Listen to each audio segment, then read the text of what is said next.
All right, let's rock and roll. Talk a little Miami Dolphins here on a beautiful Saturday with our guy, David Furones, and our Welt and Rheaume Miami Dolphins report. And remember, you can reach out to our boys. They are in Hollywood. They service all of South Florida, too. One of our listeners drove down from Orlando to hire Welt and Rheaume. 954-966-4646. So make sure you keep that phone by your side. All right, David. Last night you were at Mostert's bowling charity event, and I think Tua was throwing strikes with two hands. Was he doing that last night? Yeah, well, he was trying to figure out which one he would bowl with, and it turns out we were asking him, okay, so we know you do a lot of things right-handed. You've told us that in the media setting, and then obviously you throw a football left-handed. And right before I caught it on video, right before he was about to go, he was kind of deciding. He's getting a feel for what would it feel like if I'm going left. What about right? He went with the left. He bowled a strike. So, I mean, and that's he was debating. He's a switch bowler, apparently. So maybe he could do the same thing with his right. So pretty remarkable. Cool thing that Raheem Mostert did. Getting two out there, especially, but Christian Wilkins was out there as well. Some others, Savon Ahmed, Cedric Wilson. We saw Justin Bethel and Brandon Peely. So several Dolphins there. Got a bunch of kids together, 100 or so high school teenagers, and for a fun night of bowling. Trying to give back to a community. He talked about how he didn't have all these kind of opportunities growing up. So it's cool to see when an NFL player provides some opportunities to the kids and lets them have a cool night with some Miami Dolphins players. Yeah, and Mostert is such a cool dude as it is, so he's just one of those guys you root for, in a big time way, as being around him and seeing how he carries himself. He's just a pure class act, dude. So, by the way, was Connor Williams working that groin bowling? No, he doesn't. He was held out of a full week of practice, so he was not out there bowling. Yeah, yeah, right. So he wasn't out there. No aggravation to the groin. You got to kind of bend and stretch those legs a little bit. That's probably not a growing type of exercise you want to do. Bowling. So I was pretty sure that Connor Williams wasn't going to be doing, any kind of bowling out there. All right. So what else did you get from the event? Anything else? Were you able to unearth anything from the guys? Not so much that. It was more so just to see them interact with kids, and it was more so about the kids. So we see them so often in the locker room and in the press conference setting. So wasn't necessarily trying to get any extra info, anything leading up to the game, things like that. But just overall, cool to see Raheem Mostert put on such an event. And it's hard during an NFL season to find time. They're on the road so much. They got a hectic practice schedule. So a week where you have back-to-back home games a Friday night, it's cool to see him and his foundation put on an event for the kids. Yeah, man. Yeah, definitely. I thought that was excellent. All right, so definitely no Connor Williams. Eichenberg gets a start. I know you guys. I saw you grilling the coach and especially Barry, of course.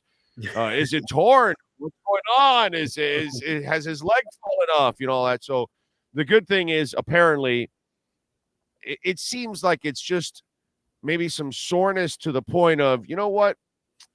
Eichenberg can get us by this game. Let's save you for Philadelphia. I almost kind of feel that's what it is. Like if this was a playoff game, something tells me he plays. You know what I'm saying? Yeah, and groin injuries can linger. We saw it last year with Xavier Howard, and then how it was one side that he was favoring, then all of a sudden he hurts the other side, and then groins, plural, is on the injury report all of a sudden. So when other reporters were kind of surprised they didn't see Connor Williams at the start of the week, Wednesday's practice, I mentioned, hey, just because he played doesn't mean that the groin injury magically disappears. He went through an NFL football game playing through it, so he's still dealing with it. He was questionable going in. He was taking it up to game time and deciding to finally play. You put yourself through an NFL game on an injury, then that thing is still going to hurt, and it's so it seems like maintenance, at least that's what Mike McDaniel was saying, more so than a setback that he had in the game. He even spoke to us on Monday and seemed fine. Obviously, that's just talking to the media. You can do that when you have a hurt groin. It's not actually out there performing. But you mentioned Liam Eichenberg and how if like our friends at WNR law firm would would say, hey, I think the jury is still out on him as a center. He's got to be able to perform. And in fact, I might even throw another legal term in there. He pled guilty to contributing to Teron Armstead's injury against Buffalo, because he was the one that got pushed back, and that's how Teron Armstead got rolled up on. I remember Omar Kelly posting that tweet, and at first I said, man, don't pin that on the guy, that that's a football play. But Liam Eichenberg himself later on, he pled guilty himself to contributing to it. Yeah, it's on him. It's on him. I mean, it was obvious, unfortunately. But what I like about the way Eichenberg has approached it, he's not like super defensive about it. He doesn't act like he didn't play, like he didn't play well. He's clearly, acknowledging what's going on, footwork, how he's reacting after the snap, and sometimes it's late or whatever, those kind of things, how he's actually, really giving you guys specifics on how he is struggling and what he's adjusting to, at the same time. And I told the story because I got some stuff from the building where they're really happy with him, actually. Like, they know he screwed up a couple times, but mentally he had the whole game down pat. And they were kind of shocked with that because it's the first time he had ever played center. And to play it at the NFL level and to play it against the Buffalo Bills, it's almost like they kind of expected him not to be perfect, but they were also pleasantly surprised that mentally he had them all, all the right calls, going on. So he did make progress. It's just not what we were all expecting. But here's the problem with all of this. Are we being unfair to Connor Williams? To Liam Eichenberg, because the poor guy, all he's done has been moved around to all kinds of different positions. He's never been able to settle in one spot. So now they're letting him settle in here, but you're not going to get a lot of playing time because you've got a guy in front of you. So the first time you play this position, it's against Buffalo. And so it's interesting because I talked about this during the week. Somebody in the building goes to me, so wait a minute, you guys were ripping into Austin Jackson. So now he's playing well, right? So everybody, like Wynn has adjusted. Kendall Lambs has adjusted. Last year, Robert Jones and Brandon Shell. And then they go to me, when do we get the benefit of the doubt? Like, if we tell you we like the guy and we're working with him, why don't we get the benefit of the doubt when we're developing offensive linemen? And that's where I was speechless because, I told them I'm not. You were speechless? Big O? Yeah. Yeah, because think about it. When they tell you that, you're like, what do you got to say? Yeah. You're right.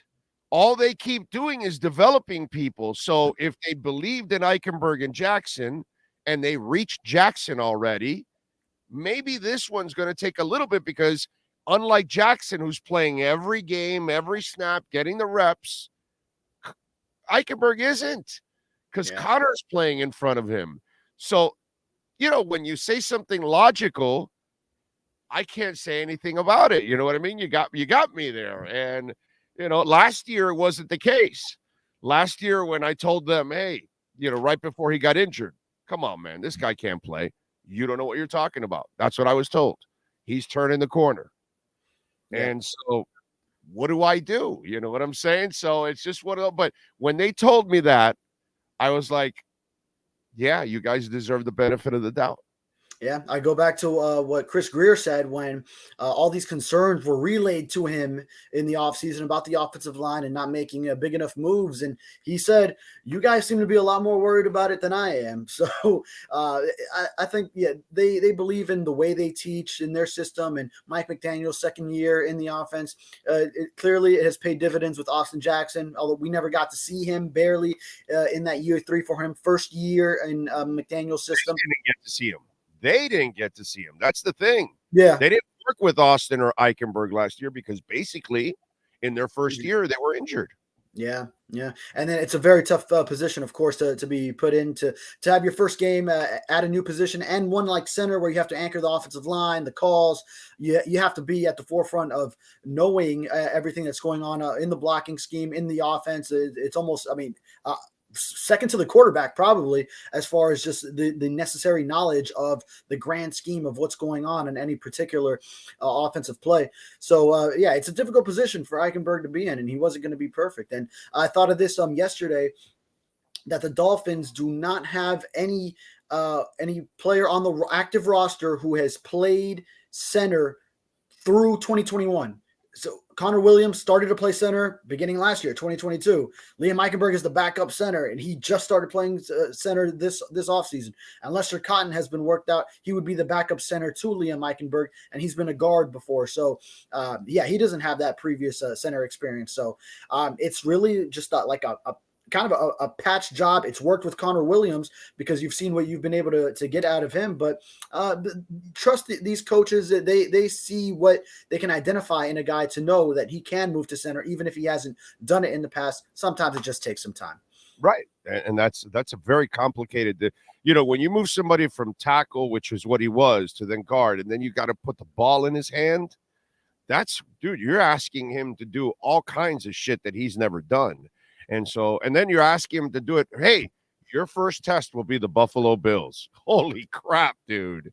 So maybe this week he plays a little better because he's not playing against that Buffalo front, which is just an absolute bitch. So I'm going to be interested to see, if Liam can make some improvements, because in a twisted way, if of course it's a huge if he goes out and starts to play well, dude, all of a sudden now you've also developed a center, and you've developed depth, and you've developed an insurance policy that if you don't bring Connor Williams back, maybe Liam does grow into that position and becomes your starting center. Who knows? But I after that conversation, it's kind of like you got to leave your mind open to it, because everything else along the line has developed pretty much with all the players that they have. We like you. We bring you aboard. Here you go. We find a role for you. And they did it. And so that's why I you really got to give them the benefit of the doubt overall. One more thing on that topic, if I can squeeze it in. One thing I feel I've noticed, and maybe not every shotgun snap, but I think Liam Eichenberg looks between his legs first before, just almost like, because he's not used to snapping the ball, that he wants to make sure of where the target is and see it. And yeah, obviously he can't do that when he's actually snapping, not like a long snapper that's got to do that for those extended tossbacks. But I feel like he's just not comfortable the way a tenured center would be, and just saying it's muscle memory. I know exactly how to send it back there. He almost wants to look at the target first, and then he looks up. So, I mean, with that subconsciously in your head, that's got to really affect someone when they're also trying to do all the other responsibilities that a center has to do. He's just focusing that much first on the snap, and then it's pick everything up where's the guy I need to block. Yeah, no, makes sense. I'm with you there. All right. The Jalen Phillips injury, this thing's turned out to be pretty serious. I mean, because it doesn't look like he's going to play again this week on Sunday. So this thing, and I know that they have been really smart with their injuries, taking a very, cautionary approach to the whole thing, and taking precaution, as they say. So I there's no doubt that this thing is serious. But wow, dude, he's missed quite a bit of time now. Yeah. So it's been 3 of the first 5 games. I came away a little bit more optimistic speaking to him on Friday before this week's game than Friday last week's game. I felt like there were some tells in his answers. He didn't want to reveal whether he was playing or not. It's kind of a Mike McDaniel thing that they don't want to give the opposition any added advantage. If a guy's questionable, then they want to kind of leave it up in the air. But he seemed that when I asked him about Andrew Van Ginkel, what he's been doing in his absence, in Phillips' absence, he kind of said, well, and then now when we get back together, then he'll get into the rotation and also play inside. And I felt like that was kind of a tell, like, okay, I think he's expecting maybe to play this Sunday. So, 3 of the 5 games he has missed. First it was the back, and then I think that has led to the oblique. They're kind of connected there. So no way to certainly tell if one led to another. But obviously something he's going to have to play with. And maybe if he does play, it might be on a limited snap count. You like what you're getting out of Andrew Van Ginkel. We've talked about it on this show that we want to see him play and get his reps, and especially when he's able to get into a rhythm like that. I was talking to him this week. He can set up his different pass rush moves on a guy when he's in there more, because now, okay, this tackle has seen me do this. I have a counter off of that. He's getting to that point in his pass rushing prowess now in year 5, where he is developing his moves and counter moves and becoming more of a student of the game, where he is identifying things, whether it's watching film, whether it's just making adjustments throughout the game against the tackle that's in front of him. So those are the kind of things that he can do when he gets more of those snaps and reps against a particular blocker. All right, good stuff. Make sure you follow him, by the way, on Twitter at David Furones _ Nick Needham, Robert Jones. Do they get activated? Yeah, I was surprised to see that Jones is questionable. I'm going to make sure I have that right. Jones questionable and Needham doubtful because – well, we've seen Robert Jones still seems like he's a little bit gimpy off the knee. He's been participating in practice, but they might need that lineman. So maybe he is the one that is activated. Jeff Wilson, of course, who maybe people want to see because Achane is down now on IR. Maybe he needs another week. Jeff Wilson is doubtful, though. So maybe it is Jones based on you already have Connor Williams out, and then you're going to need some interior linemen. And maybe you don't have Jones where you would have him in the rotation or on the depth chart like that 6th lineman or 7th neck. He might just be like the last resort 8th lineman if you have some mayhem with 3 guys going down or something, especially since he doesn't seem like he's still 100% on that knee. So, but it might end up being him just because they need linemen. They got another week too, so they can buy themselves one more week for those guys if they need that. But I'm with you. Robert Jones might be the guy that you activate just in case out of a desperation situation. Craycraft and Ezukama. I'm going to run something by you. I think Ezukama's done for the year. And it's not so much the injury. Yeah, I know where you're going. Chase Claypool. And I think once you added Chase Claypool, and if he starts doing something, it almost buys you another year with Ezukama. And you can just, put him on the side. And like I said, over the last week here, you can now get Chase Claypool. And because he's a seasoned veteran, you can actually do all the things you want to do with Ezukama with Chase Claypool, and now put it all on tape and say, hey, Eric, this is what we want you to be. And then you move forward, because obviously you're not going to be able to pay Claypool. So Ezukama is a guy you can control. So that's the guy that you can move forward. And then, but I just think that if Claypool's part of your mix, you're so deep at that position, you really cannot afford to have Claypool and Ezukama healthy and active. Yeah. I just, unfortunately. So if I'm Eric Ezukama and his agent, this was not a good situation for me, the signing of Chase Claypool. Yeah, I'm with you there from that perspective. And here's another thing to consider is the limit of 8 players that a team can designate to return off injured reserve or the non-football injury list, which is the one that Eric Ezukama is on. PUP does not count against that, which is what Nick Needham is coming back from. So he doesn't count there. But you've already designated, which means just they return to practice, Jeff Wilson and Robert Jones. You're going to need to designate eventually Teron Armstead, Jalen Ramsey, and Devon Achane. That already puts you at 5 because all those guys are expected to come back this year. River Craycraft would be a 6. And then if you are bringing Ezukama back, that's a 7. And, I mean, right now you're only a third of the way through the season. So right. There's going to be, in all likelihood, it's a game of football, another injured reserve stint where it's a guy that it's going to be short term, and then you want to bring him back eventually off that 4-week window. So you might want to preserve that spot. And then only if you get to the end of the season where IR would just mean a guy's season is over at that point, then maybe you if you still have that spot, do you consider, okay, Ezukama we can bring back late in the year. And if something happens in the receiver position, whether it's Claypool, something else, a lot of things are unforeseen in the NFL, then you can maybe play with that. But for now, I would think, yeah, you may have to just leave Ezukanma on that reserve list for the foreseeable future and maybe through the season. And Claypool, are you expecting him to play this week? I still think you stash him for next week, but that's just me. Yeah, they could. I mean, that could be an extra week. I would like to just see that it's a blowout, and then you could just get him into the game when it's not meaningful snaps, and then just let him do his thing. So, but all the coaches have had rave reviews about him so far, and for those that want to say, oh, he's going to be used as a tight end, tight ends coach John Embry, I asked him on Thursday, and as of Thursday morning, he had not yet even spoken to Chase Claypool introduce himself. So but we'll pump the brakes on that. Maybe eventually as he gets more incorporated into different things, because Embry did also say they like to play positionless almost with a lot of guys on offense, where he might work with an Alec Ingold. Some of his tight ends might work with running backs coach Eric Stoodsville. So a lot of versatility that they like on offense. And also maybe I would love to see Claypool in that Ezukanma role going into the backfield. There ain't no tight end shit, dude. He's doing Ezukanma, Deebo Samuel bullshit. That's what he's doing. I don't know why people I don't know why they invent this tight end bullshit stuff. I mean, come on, dude. You're really going to waste your time putting that guy blocking on the line and stuff like that.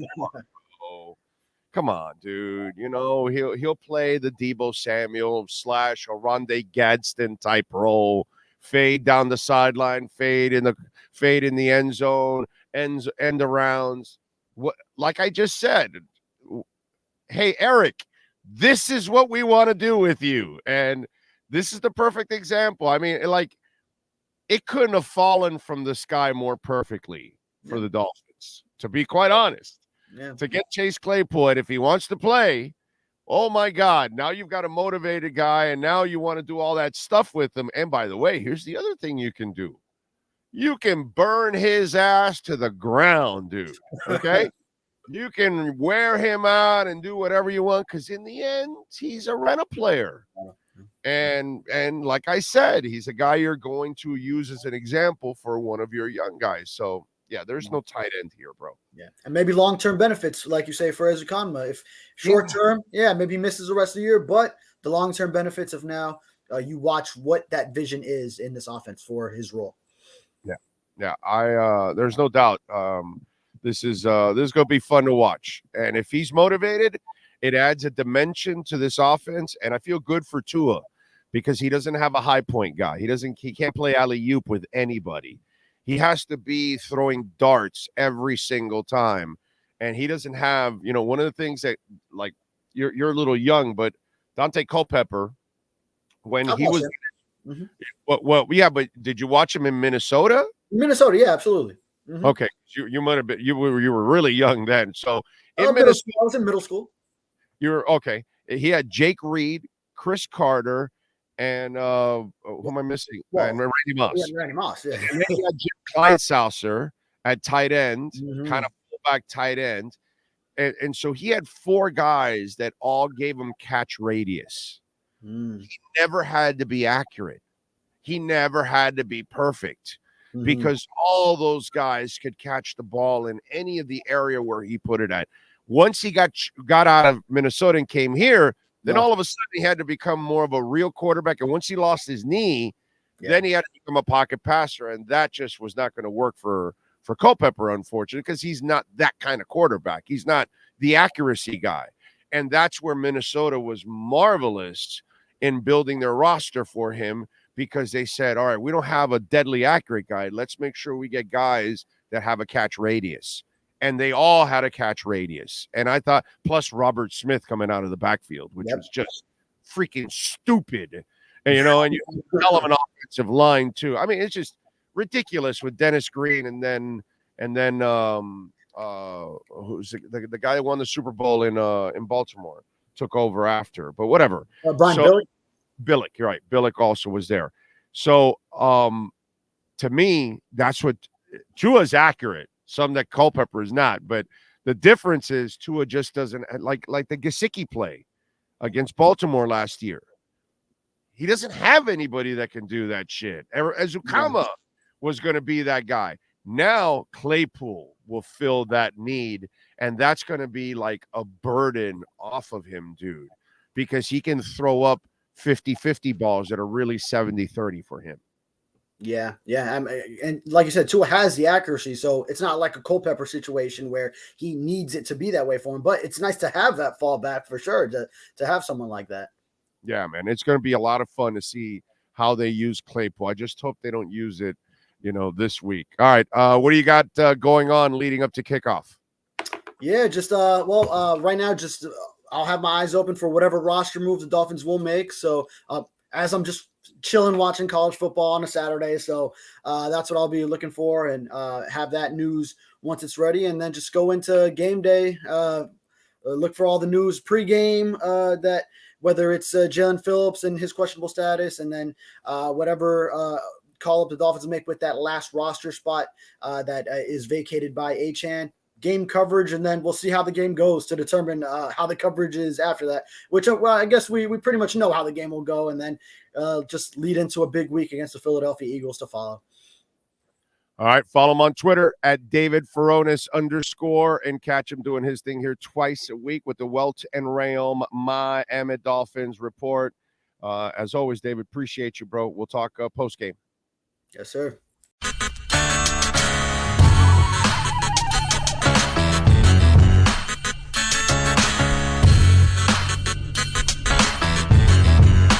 This is the Big O Show.